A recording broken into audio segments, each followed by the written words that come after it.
আইজ আসেন আমরা আরো একজন ভারত বন্ধুকে পরিচয় করে দিই।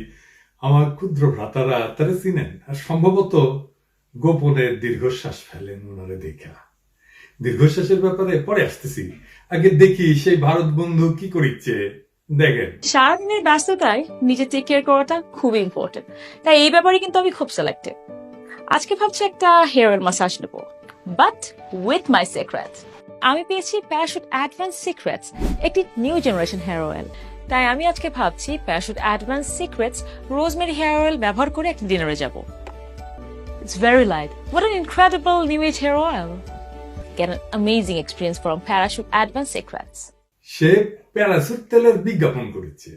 সুন্দর মায়েরা বেকুব হয়, কিন্তু মাঝে মাঝে ইংরেজি কয় তো, তাই বেকুব হয়তো না। সে জানে ঠিকই যে আমরা ভারতীয় পণ্য বয়কট করেছি। সে বয়কটের শুরুতে আল জাজিরা নিউজ করেছিল যে প্যারাসুট তেলের অর্ডার দিতেছে না দোকানদারেরা। মনে আছে না? আমি জানতাম যে প্যারাসুট পাল্টা ব্যবস্থা নেবে। তো প্রথমে যে মেয়াজাবিন ওই আসলো, তারপরে এর নাম কি জানো, কি জান্নাতুল পিয়া না প্রিয়া জানি না, তো এরা নিয়ে আসলো। তো এদের কোনো কিছু তো যায় আসে না, বাংলাদেশ গোল্লায় গেলেও কিছু যায় আসে না। ওরা খাবে দাবে ঘুমাবে সিল করবে। হ্যাঁ, ওই যে এই হিরো আলম কইছিল না সিল করিচ্ছি, ওই যে দুবাই যে কইছিল সিল করিচ্ছি। শপিং করবে, তারপরে মেকআপ করবি, তারপর মেকআপ তুলবি, পার্টির যাবি। হ্যাঁ হ্যাঁ, দেখেন পার্টির যাচ্ছে। এই লাইট অয়েল অ্যাপ্লাই করে আমি যে কোনো কিছুর জন্য রেডি হয়ে যেতে পারি, যা আমার চুলকে সেট রাখে অনেকক্ষণ। তাই আমি আজকে ভাবছি Parachute Advanced Secrets rosemary hair oil ব্যবহার করে একটা ডিনারে যাব। ওদের কাছে জীবন ওইটাই, ওদের কিছু যায় আসে না। এক দরিদ্র কিশোরী গুলি খাইয়া কাটা তারে ঝুলে থাকলো কিনা, গাজার শিশু এক টুকরা রুটির জন্য হাহাকার করলো কিনা, শুধুমাত্র মুসলমান হওয়ার অপরাধে ভারতে কাউরে পিটায় মারলো কিনা, বা বাংলাদেশে গুম খুনের রাজত্ব কায়েম হইল কিনা। সেই জন্য সুন্দর মাইয়া দেখা দীর্ঘশ্বাস পেলেন না। আমরা তরুণ বয়সে ওই ভারতীয় নায়িকা মাধুরী দীক্ষিতের দেখা দীর্ঘশ্বাস পেলতাম। তারপরে দেখলাম ও রাম মন্দিরের যে ওই সেলফি তুলিচ্ছে মোদির সাথে। তাই সৌন্দর্য আর কয়দিন, তারপরে থাকবে ওই মানুষটার অন্তর। ওই অন্তর তো কুৎসিত, সংবেদনহীন, স্বার্থপর, লোভী এবং ভোগী। আমাদের একটাই করণীয়, ওই মাইয়া যেন তার প্রোফাইল লক করে দিতে বাধ্য হয়। যারাই ভারতীয় পণ্যের বিজ্ঞাপন করবে তাদের এই দশা করবেন। আর যেদিন কাটল রানী পতন হবে সেদিন ওরা কোথায় কোন পর্দার মঞ্চে দাঁড়ায় সেটাও আমরা দেখে নেব। হ্যাঁ, যাই হোক, এবার আসেন কাটল রানীর আলাপে আসি। এই দিল্লির দাসী, নিকৃষ্ট ফ্যাসিস্ট, খুনি, অবৈধ ক্ষমতা দখলকারী কাটল রানী এখন নতুন নাগরের খোঁজে নামিছে। দিল্লিতে গিয়ে সে সচক্ষে দেখে আসলো যে একদিনকার নাগর স্বামী মোদী আর খাড়াইতে পারতেছে না। কোয়ালিশনের ঠেলাঠেলিতে তার এখন ভাগ্যটাও কাজ হইতেছে না। এর জন্য সে বহুকাল পরে ইন্দিরা গান্ধী পরিবারের সদস্যের সাথে কোলাকুলি করে আসছে, পাশে কোয়ালিশন ভেঙে গেলে তারা যদি আবার ক্ষমতা এসে পড়ে। মমতা ব্যানার্জি তো প্রকাশ্যে বলে দিচ্ছেন যে মোদীর এই কোয়ালিশন সরকার দুর্বল, টলমল। ওনারা বসে আছেন এটা দেখতেছে কবে এটা পইরা যায় ধপাস কইরা। এরকম স্বামীর উপরে তো আর ভরসা করা যায় না, তাই না? এমনিতেই এই খুনি দিল্লি দাসী মাতারির রক্ত ভরে, তার উপরে দেশের অর্থনীতি খাদে পড়ে গেছে। সেইখান থেকে আর টাইনা উঠানোর কোনো ম্যাজিক ফর্মুলা তার কাছে নাই। অবস্থা এতটাই খারাপ যে অথর্ব মন্ত্রী, মানে যে অবৈধ অর্থমন্ত্রী মাহমুদ আলী, সাংবাদিকদের সামান্য প্রশ্নে সেইটা গিয়া বলে আপনারা লেখাপড়া কইরে আসেন। অথর্বটার তো নিজেরই কোনো জ্ঞান বুদ্ধি নাই, লেখাপড়ার বুদ্ধি দেখে। নাইলে কেমনে বলতে পারে 6 মাস পরে মূল্যস্ফীতি 6.5% নাইমে আসবে? আরে কাঠমূর্খ, মূল্যস্ফীতি তোর কথা কোনো নামা করে নাকি? 6 মাস পরে তুই বা তোর মনির যে গদির থাকবে তার কোনো নিশ্চয়তা আছে? মূল্যস্ফীতির নিশ্চয়তা দিচ্ছে। চালা বেকুবের বেকুব, বালচুনের বাচ্চা বালচুন। আমরা যখন সাফল্যজনক ভাবে দেশে আর বাকি বিশ্বে ভারতীয় পণ্য বর্জন এবং দেশীয় পণ্য বিকাশের আন্দোলন করতেছি, তখন এই লোক তার মনি বাংলাদেশের শিল্পকে ধ্বংস করার মিশন নিয়ে নামছে। কেমনে? সে যে বাজেট বানাইছে, যে বাজেট, তাতে সরকার ব্যাংক ব্যবস্থা বিশাল ঋণ নেবে। সেটার পরিমাণ এত বেশি যে এর ফলে বেসরকারি খাতের জন্য ঋণ অবশিষ্ট থাকবে না। ভারত যেমন পানি না দিয়া বাংলাদেশের নদীগুলোকে শুকায় ফেলছে, তেমনি কাঁঠাল রানী আর তার অথর্ব মন্ত্রী এই মাহমুদ আলী গং ব্যক্তিগত খাতের ঋণ প্রবাহ নিঃশেষ করে দিয়া দেশীয় শিল্পকে মাইরা ফেলার ভারতীয় এজেন্ডা বাস্তবায়নে লিপ্ত হয়েছে। এতে বেসরকারি উদ্যোক্তারা অস্তিত্বের সংকটে পড়ে গেছে। এই দেশদ্রোহী, জাতিদ্রোহী, ইতরটার বিচার আমরা বাংলার মাটিতে কইরাই ছাড়বো, যেন মরে না তাড়াতাড়ি। এইদিকে মানুষের পিঠ দেয়ালে ঠেকে গেছে। প্রত্যেকটা মানুষ, প্রত্যেকটা পরিবারের প্রাত্যহিক জীবনে অর্থনৈতিক এই ধসে এমনই গজব নেমে আসছে যে মানুষ এখন আর প্রকাশ্যে কথা বলতে ভয় পাইতেছে না। দেখেন, শুনেন। অর্থমন্ত্রী শুধু রাগ মধ্যবিত্তদের উপরে। সত্যি খুব কষ্ট হয় ভাই। মরারে মারো কেন, খেলায় লড়ে কেন? তো জনগণ লড়তেছে, যে জন্য জনগণের মারতেছে। কালো টাকা আর্ন করার মানে উপার্জন করার আরো রাস্তা তৈরি করে দিল। একটা সাধারণ মানুষ নিঃশ্বাস ফেলবে সেই জায়গাটুকু তারা রাখে নেই। তারা বৈধভাবে যারা মানুষ ইনকাম করে সেখানেই তাদের, ওই যে আমি শুরুতেই বললাম যে অর্থমন্ত্রী শুধু রাগ মধ্যবিত্তদের উপরে। তারা কালো টাকাকে সাদা করার জন্য, এটি যারা অবৈধভাবে দুর্নীতি করে, যারা হাজার হাজার কোটি কোটি টাকা লোপাট করেছে, তাদের কাছে আছে, এখন বের করতে পারছে না। কারণ এই সরকার যদি কোনোভাবে ফসকে যায় তাহলে বাঁশবাগানেও দেখবেন হাজার হাজার কোটি টাকা। এটি সেফ এক্সিট, কারণ এটা যারা করেছে নীতি নির্ধারক পর্যায়ে তাদেরই কালো টাকা রয়েছে, এখন সেটি সৎভাবে ব্যবহার করতে পারছে না। তো সেখানে তারা সৎভাবে ব্যবহার করার জন্য এটি একটি অপকৌশল বলে আমি মনে করছি। নিত্যপণ্য থেকে শুরু করে একজন সাধারণ মানুষ দৈনন্দিন জীবনে যা যা উপকরণ লাগে প্রতিটি ক্ষেত্রে উনি দ্রব্যমূল্য বাড়িয়েছেন। এই যে আমরা ধরেন গরিব মানুষ, সারাদিন কাজকাম করি, কাজকাম করে ধরেন পেটের বাতি গুছাইতে পারি না, মোবাইলে 30 টাকা বললে পরে চলে যায় হাতের সাথ, তাহলে একটা কষ্ট না? এটা কিন্তু বিশাল একটা কষ্ট। প্রত্যেকটা জিনিসের দাম বৃদ্ধি, 500 টাকা কাজ করলে সারাদিনে সদাই করতে গেলে বড় ফুরা যায়, বুঝলেন নাই? যেটা বেশি হওয়া উচিত ছিল সেটা কম হয়ে যাচ্ছে, আর যেটা কম হওয়া উচিত ছিল সেটা বেশি হচ্ছে। এটা অবশ্যই অনৈতিক কাজ। আমি কষ্ট করে পরিশ্রম করে হালাল পথে যে টাকা উপার্জন করতেছি তার উপরে করটা বেশি দিতে হচ্ছে, আর যে অবৈধ পথে টাকা উপার্জন করতেছে তার করটা কম দিতে হচ্ছে। এটা স্বাভাবিক আমার কাছে না, শুধু সবার কাছে খারাপ লাগতেছে। আমরা মধ্যবিত্ত যারা আছি, আমরা সংসার চালাইতে পারি না, কারণ আমাদের সংসারের ব্যয়ভার বহন করার জন্য অনেক কষ্ট হইতেছে। উচ্চবিত্তদের জন্য কতটুকু সহনীয় পর্যায়ে জানি না, তবে নিম্নবিত্ত মধ্যবিত্তদের জন্য একবারে মরার উপরে খাড়ার গা। বুঝতে পারতেছেন, মানুষের রাস্তায় নামার দিন আর বেশি দূরে না, নামার মতো অবস্থা তৈরি হয়ে গেছে। এই জন্য আমি কয়েকদিন আগে বলছিলাম চূড়ান্ত আন্দোলনে ঝাঁপায়া পড়ার সময় কিন্তু এসে গেছে। একটা বড় অঙ্কের বৈদেশিক মুদ্রা দ্রুত না পাইলে যে কি ভয়ঙ্কর পরিণতি হবে সেটাই নিকৃষ্ট ফ্যাসিস্ট খুনি হাসিনা খুব ভালো করে বুঝে। সেই জন্য সে সম্প্রতি বলছে যে আমার দেশের উন্নয়নে যারা সহযোগিতা করবে আমি তাদের নিয়ে চলবো। সেভাবেই আমরা আগায় যাচ্ছি। কে কার সঙ্গে যুদ্ধে লিপ্ত সেটা দেখার দরকার নাই, তো আগায় যাবে। তো এই খুনি হাসিনা তার লেসপেন্সারদের কাছে আগায় যাওয়া, উন্নয়ন কথাটার মানে কি? ওদের কাছে উন্নয়ন মানে হইতেছে ব্যাপক চুরি ডাকাতি করার সুযোগ। তাকে এখন যে টাকা পয়সা দিয়ে চুরি করার সুযোগ দিবে সে তার কাছে চলে যাবে। সে তো বইলাই দিছে যে সে সেদিকে আগাইতেছে, কিন্তু সেই দিকটা কোন দিক সেটা যে আমেরিকা বা পশ্চিমা দেশগুলি না, সেটা সে ভালো করে জানে। যখন সে বলে কার সঙ্গে যুদ্ধ লিপ্ত তার বিবেচনার বিষয় না, তখন সে আমেরিকার দিকে আঙুল তুলে। সুতরাং তার কাছে আমেরিকা তথা পশ্চিম বিশ্ব আউট। আর তার স্বাদের ভারত, স্বামী ভারত, সে তো টাকা পয়সা দিতে পারবে না, কারণ সে নিজেই একটা বড় অর্থনৈতিক সমস্যায় পড়তে যাচ্ছে। আর ভারতের যদি সামর্থ্য থাকতো তবে সে কাঁঠাল রানীকে তার প্রয়োজনীয় সাহায্য দিত না, কারণ ভারতের নীতি হলো নিব কিন্তু দিব না। তাহলে বাকি থাকলো কে? হ্যাঁ, বাকি থাকলো চীনা ভাইরা। চীনের টাকা দেওয়ার বিপুল সামর্থ্য আছে, ইচ্ছাও আছে, মাশাআল্লাহ। তো আগামী মাসে বেইজিং রওনা হইতেছে এই আশায় যদি সেখানে নতুন এক নাগরকে পাওয়া যায় যার দীর্ঘকাল খাড়ায় থাকার শক্তি আছে। তো বান্ধবী ললিতার গতরের ব্যথা যে কোন কোন জায়গায় সেটা খুব ভালো করে বুঝেছি। হ্যাঁ,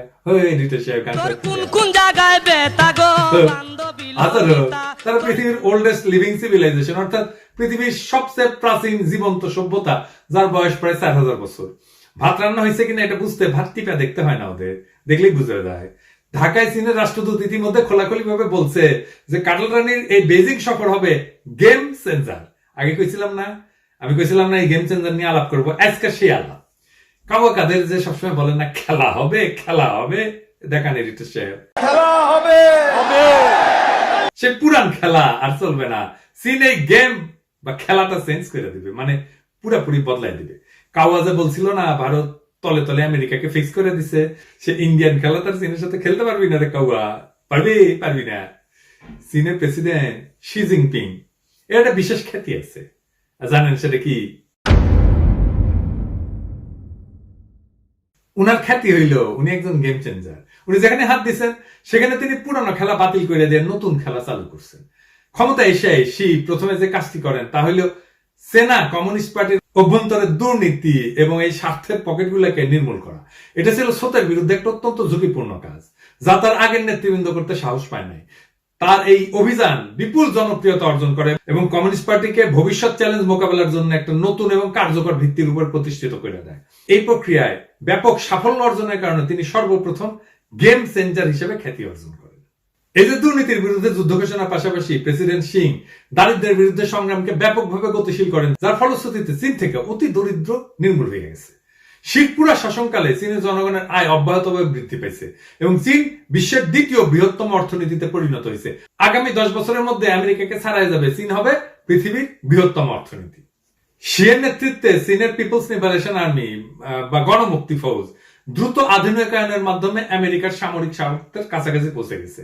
এখন চীন 6টা ডাইমেনশনে যুদ্ধ করার সামর্থ্য অর্জন করছে, যেটা কেবলমাত্র আমেরিকার আছে। এই ডাইমেনশন গুলো হলো আর্মি, নেভি, এয়ারফোর্স, নিকট মহাশূন্য, সাইবার এবং ইলেকট্রোম্যাগনেটিক স্পেকট্রাম। অতি শীঘ্রই তাকে আর মানুষ দিয়ে সম্মুখ যুদ্ধে করতে হবে না, সে করবে রোবট দিয়া।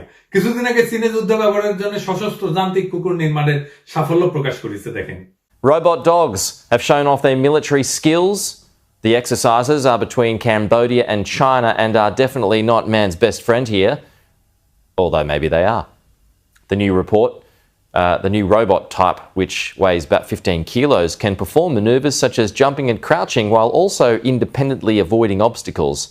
চীন এখন গ্রিন টেকনোলজিতে বা সবুজ প্রযুক্তিতে সারা বিশ্বের নেতৃত্ব দিচ্ছে। উদাহরণ হিসেবে বৈদ্যুতিক গাড়ি নির্মাণে চীন সবাইকে ছাড়াই গেছে।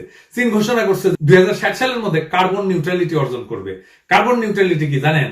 আমাদের যে কোনো শিল্পের কাজে, আমাদের ইভেন চলাফেরার কাজেও কার্বন ছড়ায় এবং এই কার্বন যে এই গ্রিন হাউস গ্যাস বাড়ায় দেয়, পৃথিবীর উষ্ণতা বাড়ায় দেয়। কার্বন নিউট্রাল মানে আমার কাজ হবে কিন্তু কার্বন বের হবে না, বুঝছেন? এটাই হইতেছে আধুনিক বিশ্বের ট্রেন্ড। এখন বিশ্বের আর কোন দেশ বিশ্বের পরিবেশ রক্ষার উদ্দেশ্যে এত বড় উদ্যোগ নেয় নাই। চীনের এই ঘোষণা সারা পৃথিবীর পরিবেশ রক্ষার আন্দোলনে একটা বিরাট শক্তি যোগ করছে। অতি সম্প্রতি একটা বিষয় প্রেসিডেন্ট শি সরকার সাফল্যজনকভাবে গেম চেঞ্জ করছে। বেশ কিছুকাল ধরে একটা পশ্চিমা প্রচারণা ছিল, যেটা এখনো আছে, যে চীন তার রাজনৈতিক ব্যবস্থা অন্যান্য দেশে চাপাই দিতে চায়। কথাটা পুরো অমূলক না, তার কারণ চীনের কমিউনিস্ট পার্টির ঘনিষ্ঠ পত্রিকা গ্লোবাল টাইমস মাঝে মাঝে এই ধরনের ইঙ্গিত দিছে। কিন্তু মালদ্বীপে আমরা কি দেখলাম? মালদ্বীপে দেখলাম যে একটা গণতান্ত্রিক প্রক্রিয়াতেই সেই দেশ থেকে ভারত আউট হয়ে গেল আর চীন ইন করলো। মালদ্বীপের গণতান্ত্রিক পদ্ধতি পরিবর্তনের কোন প্রচেষ্টা অন্তত এখন পর্যন্ত চীন করে নাই, বরং মালদ্বীপের গণতন্ত্র চীনের সপক্ষে গেছে। এর মাধ্যমে চীন যেসব দেশের জনগণের গণতান্ত্রিক আকাঙ্ক্ষা আছে তাদেরকে কিছুটা হলে আশ্বস্ত করতে পারছে যে তারা অন্যান্য দেশের গণতান্ত্রিক চেতনার পরিপন্থী না। এইসব উদাহরণ থেকে বুঝতে পারতেছেন যে গেম চেঞ্জার প্রেসিডেন্ট শি যে সমস্ত জায়গায় হাত দিচ্ছেন সে সকল জায়গায় পুরো খেলা বদলায় দিয়া নতুন খেলা চালু করছেন এবং প্রত্যেকটা কাজে ব্যাপক সাফল্য অর্জন করছেন। ঢাকায় চীনা রাষ্ট্রদূত যখন বললেন যে কাঁঠাল রানীর আসন্ন বেইজিং সফর হবে গেম চেঞ্জার, তখন আমাদের বুঝে নিতে হবে চীনের উদ্দেশ্য হইতেছে এতকাল বাংলাদেশকে নিয়ে দেশের ভিতরে বাইরে যে খেলা এতকাল চলে আসছে সেটা আর চালু থাকবে না। তারা এখন চালু করবে নতুন খেলা। মোটা দাগে যা হবে এই অঞ্চলে চীনের বৃহত্তর ভূ রাজনৈতিক খেলার একটা অংশ। খেলাটা কি রকম হইতে পারে সেটা নিয়ে একটু পরে আলাপ করতেছি। তার আগে আমরা একটা মোটামুটি ধারণা করে নিই যে আমাদের এই অঞ্চলে চীনের প্রধান ভূ রাজনৈতিক স্বার্থ কি। আপনারা নিশ্চয়ই জানেন যে বঙ্গোপসাগর তথা ভারত মহাসাগরে চীনের সরাসরি কোনো প্রবেশাধিকার নেই। তাকে মায়ানমারের বিভিন্ন রাজ্যের মধ্যে দিয়ে ট্রানজিটের মাধ্যমে বঙ্গোপসাগরে ঢুকতে হয়। এই উদ্দেশ্যে চীন বেল্ট এন্ড রোড ইনিশিয়েটিভের অধীনে মায়ানমারের ভিতর দিয়া বিশাল ট্রানজিট প্রকল্প বাস্তবায়ন করতেছে কয়েক বছর ধরে। চীনের মূল ভূখণ্ড থেকে এই প্রকল্প শুরু হইয়া বাংলাদেশের পাশ দিয়া আরাকান রাজ্যের উপকূলে যে শেষ হয়েছে। ভারত মহাসাগর দিয়া চীনের আমদানি রপ্তানি বাণিজ্যের বিশাল অংশ পরিচালিত হয়। এই মহাসাগরে প্রবেশ এবং চীনের পণ্য চলাচলের পুরোটাই নিশ্চিত করা চীনের অর্থনৈতিক এবং রাজনৈতিক ভবিষ্যতের জন্য অত্যন্ত গুরুত্বপূর্ণ। বিশ্বে চীনের প্রধান প্রতিদ্বন্দ্বী আমেরিকা চীনের এই দুর্বলতা বুঝে, যার কারণে এই অঞ্চলে চীনকে বাগে রাখার জন্য America Indo Pacific strategy, quad, AUKUS ইত্যাদির মাধ্যমে চীনকে কন্টেন্ট করা মানে ঘিরে ধরা উদ্যোগ জারি রাখছে। সিঙ্গাপুরে সম্প্রতি অনুষ্ঠিত সাংগ্রিলা ডায়ালগে আমেরিকার প্রতিরক্ষা মন্ত্রী লয়েড অস্টিন প্রকাশ্যেই বলছেন আমেরিকা ইন্দো প্যাসিফিকের প্রতি গভীরভাবে অঙ্গীকারাবদ্ধ। এই অঞ্চলে আমরা পুরোপুরি আছি, এখান থেকে আমেরিকা সইরা যাবে না। এর উত্তরে চীনা প্রতিরক্ষা মন্ত্রী ডং জন পরিষ্কারভাবে জানাই দিচ্ছেন যে আমাদের অঞ্চলে কোন দেশ বা কোন শক্তিকে যুদ্ধ বাধাইতে বা গোলযোগ লাগাইতে দিব না। বোঝা যাইতেছে যে চীন এবং আমেরিকার মধ্যে এক ধরনের শীতল যুদ্ধের সূচনা হয়েছে। এর আগে আমেরিকা এবং সোভিয়েত ইউনিয়নের মধ্যে শীতল যুদ্ধের সময় আমরা দেখতে পাইছি এই দুই শক্তিকে বিশ্বের বিভিন্ন দেশকে তাদের নিজেদের পক্ষে টাইনে আনার ক্রমাগত চেষ্টা করছে। একইভাবে বর্তমানে চীন এবং আমেরিকা আমাদের অঞ্চলের দেশগুলিকে নিজেদের পক্ষে রাখার জন্য বিভিন্নভাবে চেষ্টা করতেছে। স্বভাবতই চীন চায় যে বঙ্গোপসাগর তথা ভারত মহাসাগরে প্রবেশ করার জন্য সে যে প্রকল্প বাস্তবায়ন করতেছে সেটা যেন সকল অবস্থাতেই সুরক্ষিত থাকে। এর জন্য তার প্রয়োজন এই প্রকল্পের সন্নিহিত অঞ্চলে মানে আশেপাশের অঞ্চলে বিভিন্ন দেশকে নিজেদের পক্ষে নিয়ে আসা, যাতে কইরা কেউ এই প্রকল্পের প্রতি কোনো হুমকি সৃষ্টি করতে না পারে এবং চীন ভারত মহাসাগরের নিরাপদ অপ্রতিহত প্রবেশ নিশ্চিত করতে পারে। যেহেতু এই প্রকল্পটা বাংলাদেশ মায়ানমারের সীমান্তের পাশ দিয়ে গেছে, সে কারণে বাংলাদেশকে নিজের পক্ষে রাখা চীনের প্রয়োজন। কয়েকদিন আগের একটা এপিসোডে আমি দেখাইছিলাম যে এই একই সীমান্তে কাটাল রানীর অবৈধ সরকার ভারতের কাছ থেকে ঋণ নিয়ে ভারতের প্রতিরক্ষা কৌশলের অংশ হিসেবে ভারতীয় বাহিনীর ব্যবহারের জন্য একটা রাস্তা তৈরি করা হইতেছে। চীনের বিআরআই প্রকল্পের ঠিক পাশে ভারত যদি একটা শক্ত অবস্থান তৈরি করে ফেলতে পারে তাহলে প্রকল্পটা একটা হুমকির মধ্যে পড়ে যাবে। তাছাড়া এই সড়কে ভারতের নিয়ন্ত্রণ থাকলে কোন এক সময় ভারতের কোয়াড মিত্র আমেরিকাও সেখানে প্রত্যক্ষ বা পরোক্ষ ভূমিকা রাখতে পারে, সেটা ব্যবহার করতে পারে। তার মানে আমেরিকাও এটা ব্যবহার করতে পারে, সে সম্ভাবনা আছে। সুতরাং চীনের একটা বড় কনসার্ন হইতেছে যে বাংলাদেশ মায়ানমার বর্ডার অঞ্চলে তার প্রতি যে কোনো সম্ভাব্য ঝুঁকি পুরোপুরি খতম করে দেওয়া। এটা করতে হইলে ভারত আর আমেরিকা অক্ষ থেকে বাংলাদেশকে ছুটায় নিয়ে আসা অত্যন্ত জরুরি। চায়নার গেম চেঞ্জ বা নতুন খেলার এইটা একটা কেন্দ্রীয় দিক বলে আমি মনে করি। আমি আগের বিভিন্ন এপিসোডে বলছিলাম যে খুনি হাসিনাকে ক্রমাগত সমর্থন দিয়ে গেছে তিনটা দেশ, ভারত, চীন এবং রাশিয়া। ভারত যে বাংলাদেশের জনগণের উপরে হাসিনাকে চাপায় রাখছে এই কথাটা তো আর কারো কাছে অজানা না। তারপরেও চীন তাকে সমর্থন দিয়েছে সম্ভবত এই কারণে যে কাটাল রানী বাংলাদেশকে চীনের বিআরআই ইনিশিয়েটিভে যুক্ত করছে, চীনের ঋণের টাকায় বেশ বড় কিছু প্রকল্প বাস্তবায়িত করছে এবং চীনের সাথে বরাবরের সামরিক সহযোগিতা বজায় রাখছে, যার ফলে চীন বাংলাদেশে একটা বিরাট অবস্থান ধরে রাখতে পারছে। এছাড়া কাটাল রানী ও যে দিল্লির দাস সেটা জানার পরেও চীন তাকে হাতে রাখার চেষ্টা করছে যাতে সে পুরোপুরি কোয়াডে ঢুকে না পড়ে এবং চীনকে আউট করে না দেয়। এই মুহূর্তে বাংলাদেশের ক্ষেত্রে চীন চারটা কারণে অত্যন্ত সুবিধাজনক অবস্থায় আছে। প্রথমত, গত 7 জানুয়ারির নির্বাচনে প্রহসনের আগে ভারত বাংলাদেশে আমেরিকার প্রভাব যথেষ্ট পরিমাণে খর্ব করে দিতে সমর্থ হয়েছে। দ্বিতীয়ত, ভারতের সাম্প্রতিক নির্বাচনের পর যে কোয়ালিশন সরকার গঠন করাইছে সেটা হলো একটা ঠেলাঠেলির ঘর। পূর্বেকার কোয়ালিশন গভর্নমেন্ট গুলোর মতো এবার মধ্যে সার্বক্ষণিক দুশ্চিন্তায় থাকবে। এই বুঝি জোট শরিকেরা তারে ছাইরা যায় আর সে গদি হারায়। ফলে তার পক্ষে আর আগের মতো শক্তভাবে পররাষ্ট্র কর্মকাণ্ড চালায় দেওয়া সম্ভব হবে না। এই প্রক্রিয়ায় বাংলাদেশের উপরে তার বজ্রমুষ্টি কিছুটা হইলেও শিথিল হইয়া পড়বে। তৃতীয়ত, বাংলাদেশের অর্থনৈতিক অবস্থা অনেকটা বিস্ফোরণ পূর্ব আগ্নেয়গিরির মতো। অর্থনীতি বাঁচাইতে হইলে চীনের দ্বারস্থ হওয়া ছাড়া কাটাল রানীর আর কোনো পথ খোলা নাই। চতুর্থত, ইন্ডিয়া আউট এবং ভারতীয় পণ্য বর্জনের আন্দোলন যে স্বল্প সময়ের মধ্যে দাবালনের মতো সারা দেশে এবং বিশ্বের সকল স্থানে বাংলাদেশি কমিউনিটির মধ্যে ছড়াই গেছে, তাতে পরিষ্কার যে বাংলাদেশ থেকে ভারতকে বাইর করে দিতে এই দেশের জনগণ বদ্ধপরিকর। আমাদের স্বার্থের সপক্ষে দাঁড়িয়ে চীন যদি ব্যাপক সহায়তার হাত প্রসারিত করে তাইলে বাংলাদেশের মানুষ তার সাদরে গ্রহণ করবে। সুতরাং বাংলাদেশে গেম চেঞ্জ কইরা নতুন খেলা চালু করার জন্য যে পরিস্থিতি দরকার তা অনেকটাই চীনের অনুকূলে আছে।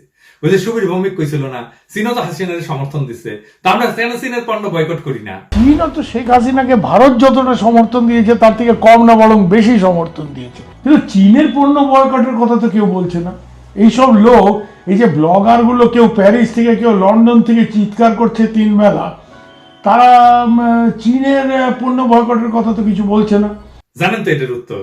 এর উত্তর হচ্ছে বাংলাদেশে যেই ক্ষমতায় আসুক এটা চীনের কোনো সমস্যা না। বিএনপি আসুক, জামাত আসুক, এমনকি আওয়ামী লীগ থাকুক, কোনো সমস্যা না, যে আসুক তার সাথে সে সম্পর্ক করবে। কিন্তু বাংলাদেশে বিএনপি জামাত যেন না আসে এটা একান্তই ভারতের সমস্যা। বাংলাদেশের বর্তমান সংকটের সেটাই তো মূলে, আর এই জন্যই তো বাংলাদেশের নির্বাচন ব্যবস্থাটাকে ধ্বংস করে দেওয়া হয়েছে। তো আমরা কার পিছে লাগবো? চীনের পিছে লাগবো? এই অবস্থা তৈরিতে দায় তো একমাত্র ভারতের, আর কারো না। তো আমরা ভারতের পিছনে লাগবো। যাই হোক, খুনি হাসিনার কাছ থেকে আর্থিক সহায়তার বিনিময়ে চীন কি কি চাইতে পারে? গেম চেঞ্জ করতে হইলে তাকে মানে চীনকে বঙ্গোপসাগরে তথা ভারত মহাসাগরে তার প্রবেশাধিকার, তার প্রতি যে কোনো ধরনের হুমকিকে খতম করে দিতে হবে। এটা করতে হলে তাকে বাংলাদেশ মায়ানমার সীমান্ত অঞ্চল থেকে ভারতকে তাড়াই দিতে হবে। ভারত যাতে ভবিষ্যতে চীনের বিরুদ্ধে বাংলাদেশের ভূখণ্ডকে ব্যবহার করতে না পারে, সে উদ্দেশ্যে দীর্ঘকালীন স্ট্র্যাটেজির অংশ হিসেবে চীন চাইবে বাংলাদেশে ভারতের যে সর্বব্যাপী আগ্রাসন প্রভাব সেটা যথেষ্ট পরিমাণে হ্রাস করতে। 7 জানুয়ারির নির্বাচনী প্রহসনের আগে ঢাকায় নিযুক্ত চীনা রাষ্ট্রদূত প্রকাশ্যে ইঙ্গিত দিয়েছিলেন চীন তিস্তা প্রকল্প বাস্তবায়িত করতে চায়। দৃশ্যত এটা ছিল নির্বাচনী প্রক্রিয়ায় খুনি হাসিনাকে চীনের সমর্থনের একটা প্রধান শর্ত। তিস্তা অঞ্চলে চীনের উপস্থিতি ভারতের জন্য বিরাট নিরাপত্তা ঝুঁকি তৈরি করবে। সেই বাস্তব আশঙ্কায় ভারতের পররাষ্ট্র সচিব সম্প্রতি ঢাকায় ছুটে আসছিলেন এই প্রস্তাব দিতে যে ভারত তিস্তা প্রকল্পে অর্থায়ন করবে। নাইকলে থাকা মিছাই করছে, দেরি করায় দেওয়ার জন্য আর কি। তা আপনারা জানেন তো, ভারতের উত্তর পূর্বাঞ্চল অর্থাৎ 7 সিস্টার রাজ্যগুলি মূল ভারতীয় ভূখণ্ডের সাথে একটা অত্যন্ত সরু করিডোর দিয়ে যুক্ত আছে, যেটাকে চিকেন নেক হিসেবে অভিহিত করা হয়। চিকেন নেকের উত্তর সীমানার কাছাকাছি ডোকলাম নামের স্থানে চীন ইতিমধ্যে বিশাল একটা ঘাঁটি তৈরি করছে। তিস্তা হইতেছে চিকেন নেকের দক্ষিণ সীমানার কাছাকাছি। সেখানে চীন হাজির হইলে উত্তর আর দক্ষিণ দুই দিক দিয়া ভারতের উপর ব্যাপক চাপ সৃষ্টি করতে পারবে। ভারত কোয়াডের সদস্য হিসেবে ভারত মহাসাগরের বিভিন্ন অঞ্চলে চীনকে ঠেকানোর কর্মকাণ্ডে লিপ্ত আছে। এছাড়া দক্ষিণ চীন সাগর অঞ্চলে চীনের বিরুদ্ধে ফিলিপাইনকে সাহায্য করার জন্য ভারত নৌবাহিনীর জাহাজও পাঠাইছে। অর্থাৎ যেখানে পারতেছে সেখানে চীনকে চাপাই রাখার চেষ্টা করতেছে। চীনও স্বাভাবিকভাবে ভারতের বিরুদ্ধে পাল্টা কায়দা অবলম্বন করবে। তিস্তা প্রকল্প চীনকে ভারতের উপরে চাপ সৃষ্টি করার একটা বড় সুযোগ করে দিবে। সেই সুযোগ চীন হাতছাড়া করবে কোন দুঃখে? সুতরাং বাংলাদেশের চীনের প্রভাব ব্যাপক বৃদ্ধি, বাংলাদেশে মায়ানমারের সীমান্ত অঞ্চল চীনের জন্য সম্পূর্ণভাবে ঝুঁকিমুক্ত করা এবং তিস্তা প্রকল্প বাস্তবায়ন করার মাধ্যমে ওই অঞ্চলে নিজেদের উপস্থিতি নিশ্চিত করা, এই 3টা বিষয় চীনের গেম চেঞ্জ পরিকল্পনার অংশ হবে বলে আমার মনে হয়। চীনের নীতি বাস্তবায়নের একটা প্রধান দিক হইল যে তারা কয়েক দশকের জন্য পরিকল্পনা করে এবং ধীরে ধীরে তা বাস্তবায়ন করে। বাংলাদেশের ক্ষেত্রে চীন কাটালানির কাছে একটা কৌশলী ভূ রাজনৈতিক ওপেনিং চাইবে এবং একবার সেটা পাইয়া গেলে সে বাকি কাজ আগামী কয়েক বছরের মধ্যে সেরে দিবে। কাটালানি বর্তমানে যে গভীর একটা ভালনারেবিলিটির মধ্যে পড়ছে, তাতে চীনের কথা না শুনে তার কোনো উপায় নাই। সে হয়তো ভাবতেছে ভারত সরকারের দুর্বল মুহূর্তে সামনে চীনের সাথে একটা ডিল করে ফেলতে। এর ফলে ভারতের তরফ থেকে বড় ধরনের কোনো অসুবিধার সম্মুখীন সে নাও হইতে পারে। আগে আমরা দেখেছিলাম না, ওই যে মোটা বুরহান কবি হাসিনা লেসপেন্সার ওর পত্রিকায় কি লিখেছিল। তো কাটালানি হয়তো বা এটাও মনে করতে পারে যে বাংলাদেশের মানুষ ভারতের বিরুদ্ধে যে পরিমাণে বিলা হয়েছে, তাতে যদি সে চীনের সাথে একটা ডিল করে ফেলতে পারে, তারপরে তার উপরে জনগণের রোষ কিছুটা কমলেও কমতে পারে। সুতরাং দেখা যাইতেছে এই মুহূর্তে চীন এবং কাটালানি পরস্পরকে প্রয়োজন। এই কারণে চীন সফরের সময় এই দুই পক্ষের মধ্যে একটা ডিল হয়ে যাওয়া অসম্ভব কিছু না। তবে অত্যন্ত গুরুত্বপূর্ণ ব্যাপার হইল যে এই বাংলাদেশের জনগণকে পাশ কাটাইয়া চীন যদি কাটালানির সাথে ডিল করে ফেলে, তাহলে আমাদের জন্য এটা হবে নতুন বোতলে পুরানা মদ। এটা কোনো গেম চেঞ্জ হবে না, হাসিনার কেবল প্রভু বদল হবে। এতকাল ভারত এই লুটেরা খুঁটি ফ্যাসিস্ট মাতারি প্রধান মতদাতা ছিল। ভারত যে তাকে ক্ষমতায় রাখার সবচেয়ে বড় শক্তি হিসেবে কাজ করছে, এখন ভারতের জায়গায় এসে বসবে চীন। কিন্তু কাটালানির খাইসলত তো আর বদলাবে না, তাই না? চীনের কাছ থেকে টাকা পয়সা পাইয়া তার লুটের মেশিন পুনরায় চালু করবে। বাংলাদেশের জনগণের গণতান্ত্রিক অধিকার, মানবাধিকার, বাইচে থাকার অধিকার ক্রমাগতভাবে পদদলিত করতে থাকবে। বর্তমানে ভারত যেমন বাংলাদেশের মানুষের লানত কুড়াইতেছে, হাসিনাকে কোলে চড়াইলে চীন তেমনি বাংলাদেশের মানুষের অভিশাপ কুড়াবে। চীনকে গভীরভাবে এই বাস্তবতা অনুধাবন করতে হবে। দ্বিতীয়ত, ভারতের কেন্দ্রীয় সরকার কোয়ালিশন হওয়ার কারণে যে দুর্বলতা দেখা দিচ্ছে, তার ফলে আমেরিকা ভারতকে দিয়া বাংলাদেশে চীন ঠেকানোর ব্যাপারে আর কোনো ভরসা করতে পারবে না। তার নিজের পেটের ব্যথার কারণে বাংলাদেশে তাকে পুনরায় সক্রিয় ভূমিকা গ্রহণ করতে হবে। মানে মনে রাখতে হবে, আমেরিকা তথা পশ্চিমা বিশ্ব বাংলাদেশে গণতন্ত্র মানবাধিকারের এজেন্ডার থেকে সরে আসে নাই। যদিও ভারতের চাপে গত নির্বাচনী প্রহসনের সময় তারা তাদের সক্রিয় ভূমিকা থেকে সরে আসছিল। এখন বাংলাদেশের জনগণকে উপেক্ষা কইরা চীন যদি কাটালানির সাথে ডিল করে, তাহলে বাংলাদেশে গণতন্ত্র, মানবাধিকার এবং সুশাসনের প্রশ্নে চীনের সাথে আমেরিকার টক্কর লাগা কেবল সময়ের ব্যাপার। হাসিনাকে কোলে রাখলে চীন বাংলাদেশের জনগণকে সাথে পাবে না। এরকম একটা পরিস্থিতিতে আমেরিকার সাথে কি পাইরে উঠবে সে? তৃতীয়ত, খুনি হাসিনা যদি চীনের সাথে কোনো ধরনের ডিল করে, সেটা সাময়িক হইতে বাধ্য। সে আপাদমস্তক ভারতের এজেন্ট। 1975 সালে শেখ মুজিব সপরিবারে নিহত হইলে বিদেশে অবস্থানরত হাসিনা এবং তার পরিবার ভারতে আশ্রয় নেওয়ার জন্য যখন দিল্লি বিমানবন্দরে অবতরণ করে, তখন তাকে রিসিভ করে দুই ব্যক্তি, যারা নিজেদেরকে পরিচয় দেয় ক্যাবিনেট ডিভিশনের কর্মকর্তা হিসেবে। ভারতের গোয়েন্দা সংস্থা র ভারত সরকারের ক্যাবিনেট ডিভিশনের অধীনস্থ। এই দুই ব্যক্তি ছিল রয়্যাল এজেন্ট। তার হাসিনা এবং তার স্বামী ডক্টর ওয়াজেদের দীর্ঘ জবানবন্দি নেয়। এমনিতে দীর্ঘ যাত্রার ক্লান্তি, তারপরে পরিবারের হত্যাকাণ্ডে তারা মানসিকভাবে বিপর্যস্ত। এই অবস্থায় র যা যা বলছে সেটা মাইনে নিয়ে ভারতে আশ্রয় গ্রহণ করার ছাড়া তার আর কোনো উপায় ছিল না। এই যে হাসিনা রয়ের খাতায় নাম লেখাইলো, তারপর থেকে প্রায় 50 বছর ধরে সে ভারতের সেবা করতেছে একনিষ্ঠভাবে, এবং ভারতও তাকে যথাযথ পুরস্কার দিছে। সে তার পুরা দলের লোকজনকে বানায় ফেলছে ভারতের ক্যান্ডিডেট। তার নৌকা বুঝায় ভারতপন্থীরা, প্রশাসন, পুলিশ থেকে শুরু করে গোয়েন্দা সংস্থা, সেনাবাহিনী, সরকারের সকল পর্যায়ে সে ভারতীয়দের ঢুকাই দিছে। তার পক্ষে ভারত থেকে সরে আসা অসম্ভব। ঝাঁকের কই যেমন ঝাঁকে ফেরত যায়, তেমনি প্রয়োজন ফুরিয়ে গেলে কাঁঠালরানিও চীনকে মাইনাস করে তার প্রকৃত প্রভু ভারতের কাছে ফেরত যাবে।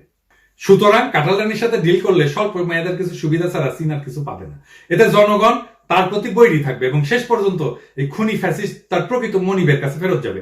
চীন যদি বাংলাদেশের সাথে শক্ত ভিত্তিতে দীর্ঘমেয়াদী সম্পর্ক স্থাপন করতে চায়, তাইলে জনগণকে বাদ দিয়ে সে সেটা করতে সফল হবে না। বাংলাদেশে সে যদি সত্যি গেম চেঞ্জ করতে চায়, তাহলে এই নতুন গেম বাংলাদেশের জনগণের সাথে নিয়ে খেলতে হবে। স্বল্পকালীন ট্যাকটিক্যাল কারণে চীন যদি হাসিনাকে ব্যবহার করতে চায়, সেটা আলাদা কথা। কিন্তু বাংলাদেশে চীনের স্ট্র্যাটেজির সাফল্য নির্ভর করবে এই প্রক্রিয়ার কেন্দ্রবিন্দুতে বাংলাদেশের জনগণের ঘনিষ্ঠ সম্পৃক্ততা এবং আমাদের স্বাধীনতা, সার্বভৌমত্ব, আঞ্চলিক অখণ্ডতা, জাতীয় মর্যাদা এবং গণতান্ত্রিক চেতনা বাস্তবায়নের উপরে। মালদ্বীপে ইতিমধ্যে চীন গণতান্ত্রিক প্রক্রিয়ার মাধ্যমে যেভাবে গেম চেঞ্জ করছে, তা আমাদের ক্ষেত্রে একটা মডেল হইতে পারে। তবে চীন যা করবে সেটা তার স্বার্থের নিরিখেই করবে। এই কথাটা যেন আমরা সবসময় মনে রাখি। সব দেশ, সব জাতি এভাবেই তাদের স্বার্থে আগায় নিয়ে যায়। আমি আগেও বলছি, অন্য দেশের স্বার্থ রক্ষা করা আমাদের কাজ না। আমাদের কাজ হইল সর্বশক্তি দিয়ে আমাদের জাতীয় স্বার্থ সমুন্নত রাখা এবং আগায় নিয়ে যাওয়া। আমরা চীন বুঝি না, আমেরিকা বুঝি না, আমরা বুঝি বাংলাদেশের জনগণের স্বার্থ। আজ আমাদের সর্বপ্রধান জাতীয় কর্তব্য হইতেছে বাংলাদেশের বিপর্যস্ত স্বাধীনতা সুসংহত করা, প্রধানত সার্বভৌমত্বকে পুনরুদ্ধার করা, ভুলুণ্ঠিত জাতীয় মর্যাদা পুনঃপ্রতিষ্ঠা করা এবং পদপিষ্ট গণতান্ত্রিক অধিকার পুনরুদ্ধার করা। এই সংগ্রাম একান্তই আমাদের নিজেদের সংগ্রাম। আমরা খাইয়া হোক, না খাইয়া হোক, এমনকি ঘাস খাইয়া হইলেও আমাদের রক্তের শেষ বিন্দু দেয়া এই সংগ্রামকে জয়যুক্ত করবো ইনশাল্লাহ। চীন যদি আমাদের জনগণের এই আকাঙ্ক্ষাগুলি অনুধাবন করিয়া এর প্রতি শ্রদ্ধা জানাইয়া আমাদের জনগণের সাথে দীর্ঘকালীন বন্ধুত্বের সম্পর্ক গড়ে তুলতে চায়, আমরা তাকে স্বাগত জানাবো। আর যদি সে কেবলমাত্র কাঁঠালরানির নতুন মনিব হিসেবে আবির্ভূত হয়, তাহলে বাংলাদেশে তার অবস্থা এক সময় ভারতের অনুরূপ হবে। এটাই চীনের কাছে আজকে আমাদের জনগণের তরফ থেকে মূল মেসেজ দিয়ে রাখলাম। মানা না মানা আপনার ব্যাপার, কিন্তু আপনি জনগণের সাথে বন্ধুত্ব করতে পারেন, সেই অপশন আপনাদেরকে দিয়ে রাখলাম।